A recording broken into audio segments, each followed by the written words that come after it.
احنا رمضان نعم ايام خالده وسعيده، لكن انا احكي لكم موقف في العاشر من محرم، ليله العاشر من محرم. هذا الموقف هزني وهز كل الضمائر. اخوان، الامام الحسين عليه السلام في ساعه متاخره من الليل شوهد الامام الحسين يختلع الاشواك من باب المخيم. كان يعلم الامام الحسين اكو اطفال عراة حفاة باكر يفوتون منه. اذا من هاي النقطه نستنتج انه الامام الحسين على درايه وعلم باكر شو يصير. المخيم ما نايم مخيم الامام الحسين من بعد ما اختلع. اريد ان تطلعون عليها على ذاكرتكم، على وجدانكم، فد شريط على وجدانكم. من بعد ما اختلع الاشواك اتوجه الى خيمه الحوراء زينب. هنا بدا الحوار التاريخي الازلي، هنا بدا التاريخ، هنا بدت القيم. هنا هاي النقطه اجى دخل على خيمه الحوراء زينب. حوراء زينب استقبلته بالدمعه. الامام الحسين كتم مشاعره قوه. انت تقدر تكتم مشاعرك يم امك ويم ابوك ويم اخوك، بس يم اختك ما تقدر، لان الاخت حنان بمذله للاخ عكس الام بحنان. فالامام الحسين قعد قبال الحوراء زينب وطلع منديله الشريف ومسح عيونه. قالها اخي زينب، تعزي بعزاء الله، لا يذهب بحلمك الشيطان. اعلمي ان اهل الارض يموتون واهل السماء لا يبقون، فلا تخدشي علي خدا ولا تشقي علي جيبا. لا تبكين يا نجغة البرح ويا دموع التين. لا تبكين وانت بصبر لبو بخلق شاهي. تهز مريم النخلة ورطب منها يطيح، تهزين الليالي يطيح منها سنين. يا بيرغ العفة الملثك حاشاه، يكفيني شرف لو قالوا اختص.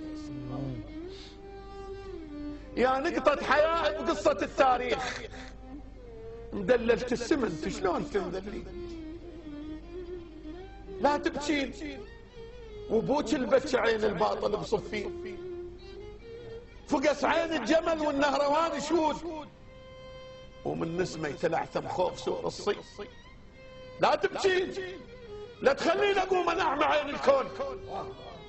وعلى كل الارض يا زينب تعمين، اشك حلق النهر من نحط عقله وياه، ويظل جرف بجرف تترادى من جرفين من كل عقله هو ويكض عنا الماي. لو ردنا نفرز الماي عن الطين. لا تبكين، مثل ماعون صبرك ما يصح ماعون، ومثل عنوان زهوك ما يصير اثنين. لا تبكين، باكر كربلاء وتحترق كل القاع، وبس انت برد وسط الخيم تبقي. باكر ظل مهندس والايتام التيه، ويظل فانوس صبرك يهدي المتيهي. باكر عاصفه والخاوي جذره يطيح، ويظل بس الغميق السبح ويطين.